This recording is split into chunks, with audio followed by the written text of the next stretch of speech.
Hello! Welcome to the first Paisley Heritage Radio podcast, and we're going to be covering Paisley Opera. I think that's who you are. Yeah, this is presented to you by one Steve Caldwell.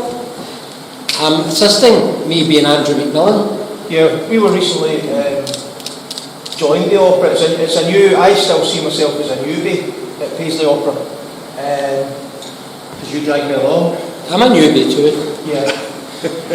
But how long have you been going for? A long time. So you are with everyone involved. You're at Paisley Opera. Yes.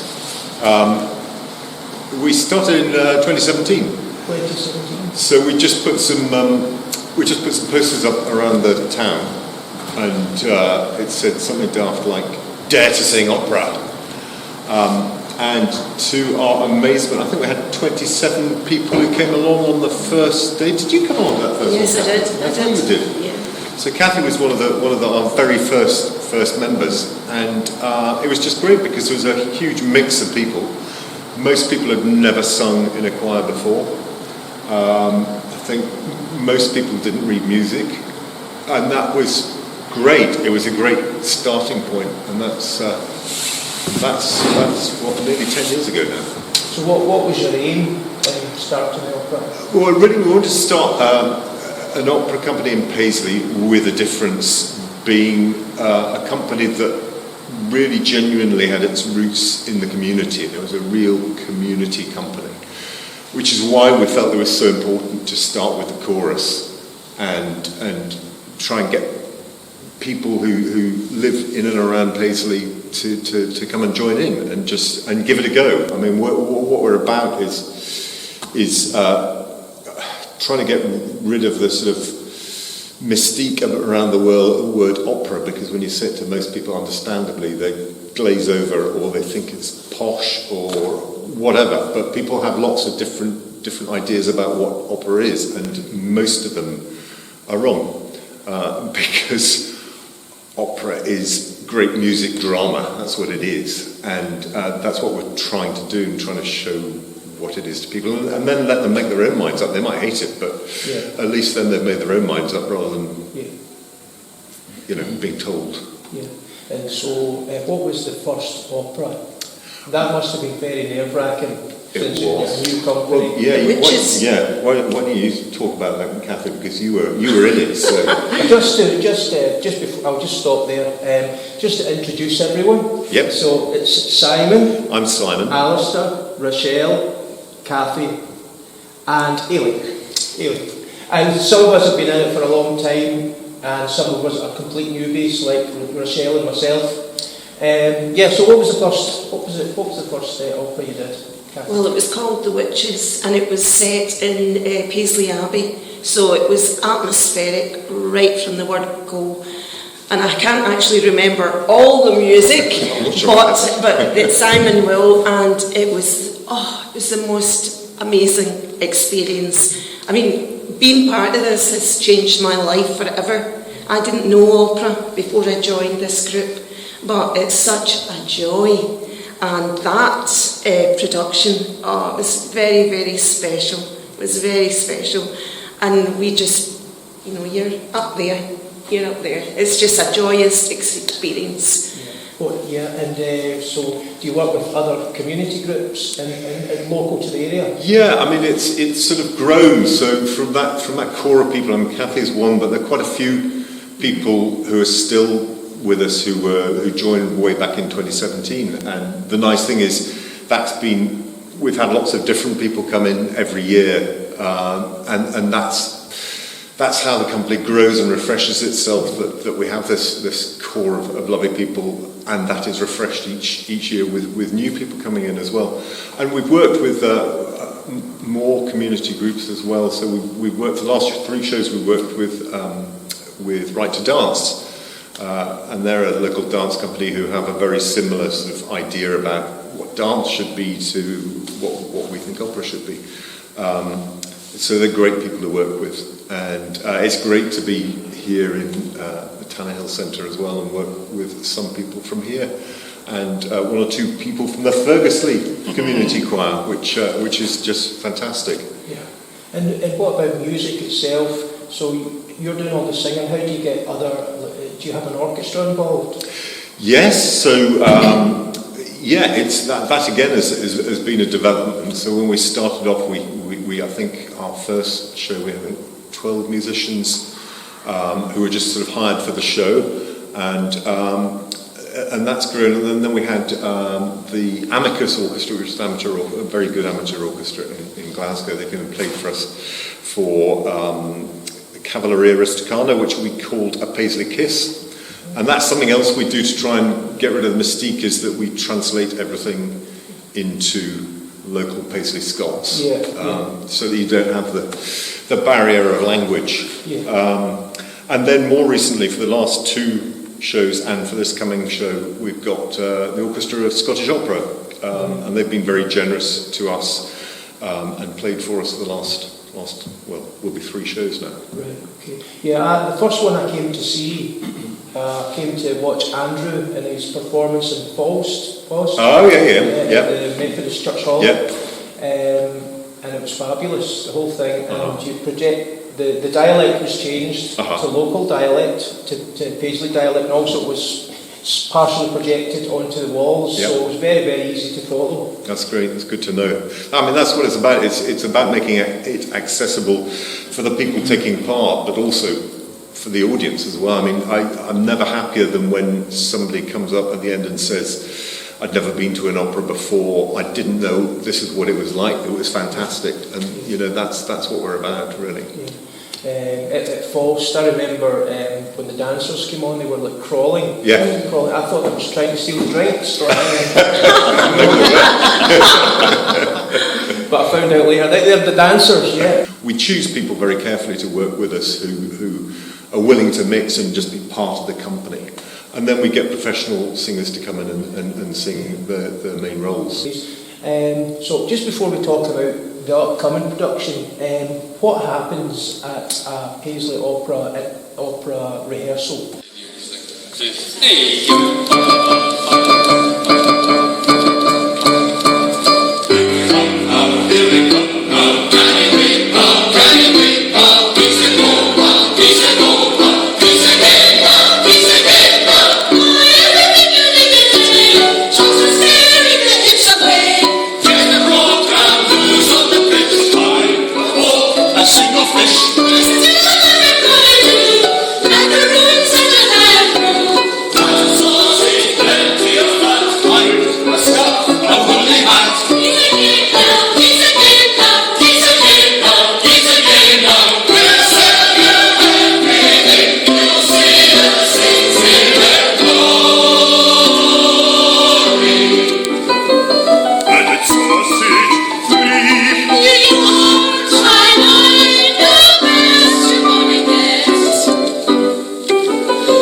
Well, I think that one of the... So I'm the conductor. I've got special questions for you.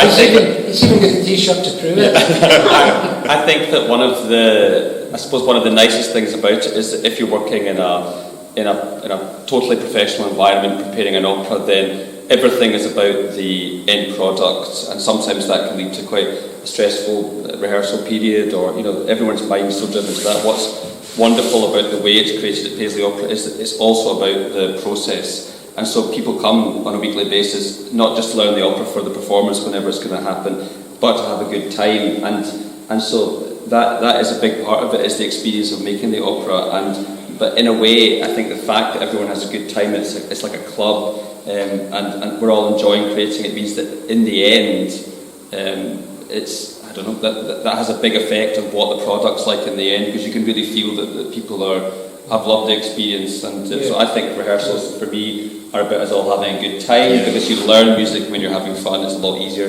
to learn it, and that people can relax and go for it. People really go for it here. It's such a delight. Days comes to mind. And so, do you have a musician to do a bit of the music during the rehearsal? Yeah, we have a wonderful pianist, Andrew Brown, who And plays he for gets us. all the stick. No, he's fantastic, and he's been involved with Paisley, I think, just about as long as I have. He's great. So. Yeah. And are you a professional opera singer? I used to be a singer, yes. Now I enjoy listening to other people sing. Really? So in saying that, we actually, Ailey does 5 or 6 operas during the week, don't you? Just two. We were thinking maybe you've got such a, as well as Alistair and everyone else, maybe Ailey could sing us something. I'll put you right on the spot. Well, you had warned me about this, so if that's going to happen, I'll preface that by saying that we've got an amazing singer going to actually sing Carmen in our production. That will not be me. Rosie Lavery, otherwise known as the Ginger Soprano. It's amazing. But Is this that one they call this piece, should I mention it? Is it the one Habanero? that's named after a Mexican spicy sauce? That's it. You can't buy it, habanero. That's the last time I'm taking you to Nando's. if you really want me to sing, then Yeah. We were watching a little bit of it on the. I know that we performed it a little bit at the Rocco Awards. Yes. Yeah, so it's very lovely. If you could do just 40 seconds or something, that would be lovely. okay. You'll hear the great Paisley translation that we've got here, because this opera is originally in French, of course. But it'd be nice if you do it just a wee blast, yeah. Go for it. All right.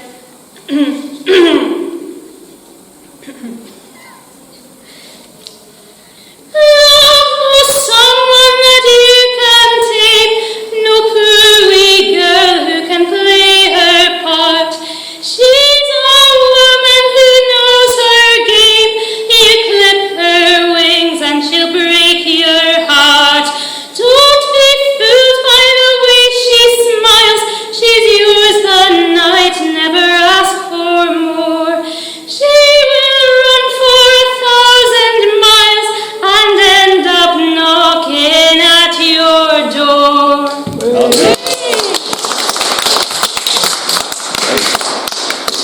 And that particular piece, we've all got some parts for that, you know. And what Ailey was just talking about there, tell us a bit of the upcoming production and about how Paisley Opera has changed it. Yeah, so we've updated. So Carmen originally was set in Seville, in southern Spain, in the early 1800s. So we've jumped forward quite a long way, and we're setting it in the early 1960s in Paisley. And because we're doing it in Fergusley, it seemed to be the obvious thing. Seemed to be, instead of having the women working at a cigarette factory, we'd have them working in the Fergusley mills. So that's our background setting. And the other sort of big difference is because bullfighting's never been a big thing in Paisley as far as I know. We decided I would disagree. Well, I've obviously missed it, but we decided to replace bullfighting with football. So Escamillo, who's the bullfighter in the original, is in this one St Mirren's star striker. We hope. Yeah, dancer. So yeah, that seems to work well. Brilliant. Right, Rochelle, how as a fairly new member, like myself, how are you finding it, and what have you found it interesting? I have to say, I think it is amazing. What an amazing group of people. Everybody in the chorus and the professionals involved in putting on the show have just been so welcoming. The one thing I would really like to say, because I know it's the thing that puts everybody off, is unlike Hayley, no, everybody's a fantastic singer, myself included. I really needed Olivia to talk me into it when the day that we both arrived here. I was like, you go, I'm not coming. But I don't regret it at all. Everybody has been so amazing. Getting to work with people like Alistair's always absolutely outstanding, and I've loved it, and I'm so excited that I'm getting to sing with the orchestra and all that. It's an incredible thing, and I'm so looking forward to being part of the show. And I just have to say thanks to everybody, because honestly it's been incredible so far, and I can't wait for the rest. I would encourage anybody that's even thought about it for a minute to do the same and join it. Yeah. There's one thing I've noticed, which I was completely surprised at, is the amount of humour that you, Alistair, and Colin and all that do during the thing. It sort of keeps us all going. You know, it's just, I'll put you on the spot there, say something funny. I think that's a question. When you're working professionally, do you maintain that humour? Do you keep that up? Or do you have to... She's always like that. Good question. I think I always go into a rehearsal, if I'm doing something professional, a bit nervous, thinking that I'm going to be very serious, and usually within 10 minutes I'm just the same as normal. I've got a question. Do you need a qualification to be a conductor? I don't know, that you just have to wave your hands. That's only for secret rehearsals. Well, Kathy, have you made a lot of friends? So you've been in a bit longer. I have made friends. Yeah, friends that I'll be friends for life.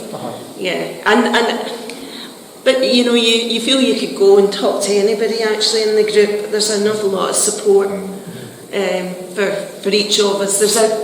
Anne and Simon have created a lovely thing here, you know, and it's really down to them in terms of the kind of culture that exists here.